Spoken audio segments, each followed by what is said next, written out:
Fresh water in North America do you think is contained within the Great Lakes watershed? Would you say 20, 30, maybe 50% of all the fresh water?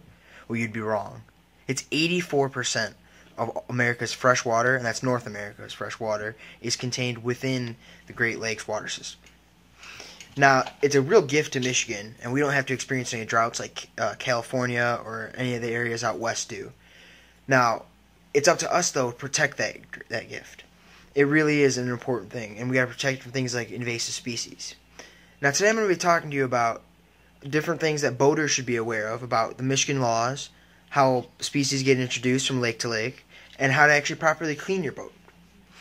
So, Michigan laws require that you inspect your trailer every time you go to launch your boat and every time you pull your boat out of the water. You have to inspect it for things such as Eurasian water milfoil and any sort of plant matter or living organisms that you need to actually remove from the boat. Now, you also have to pull your drain plugs. That is something that a lot of people do not do when they leave. They just they don't realize how much water is actually contained in their boats and how much it actually flows into other lakes and can spread things.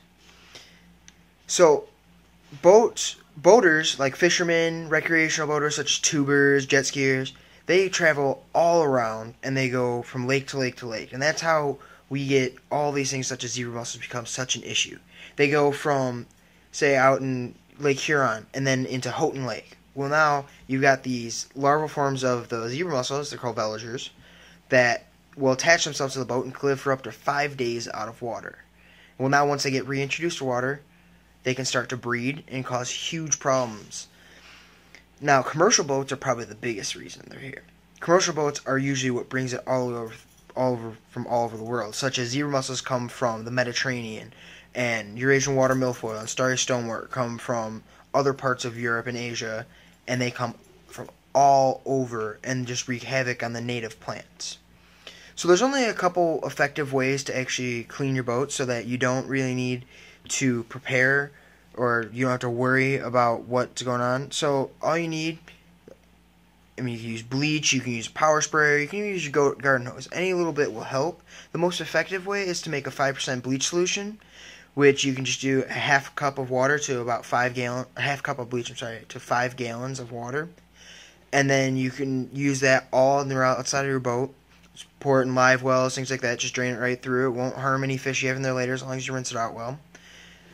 The best way is definitely using heated water from like a power sprayer. So you go to your local car wash stand and take the power sprayer, spray down your boat as best you can, get all the mud, everything off of it. Or you can just use a garden hose at home and just try to spray it down as best you can, get everything you can possibly think of to get out of there.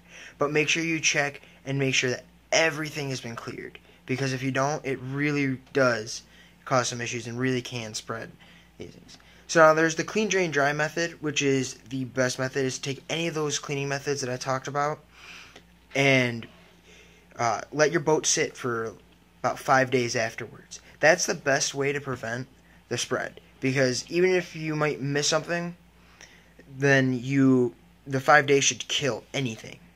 Now that's only if you're switching between lake to lake to lake. If you're going into one lake and out of the same lake, it's not that big of a deal because you're going to be having interactions with the same organisms.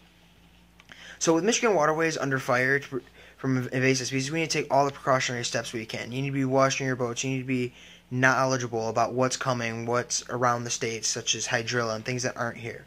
You need to know the law so that you can properly and effectively make sure that you're not spreading invasive species.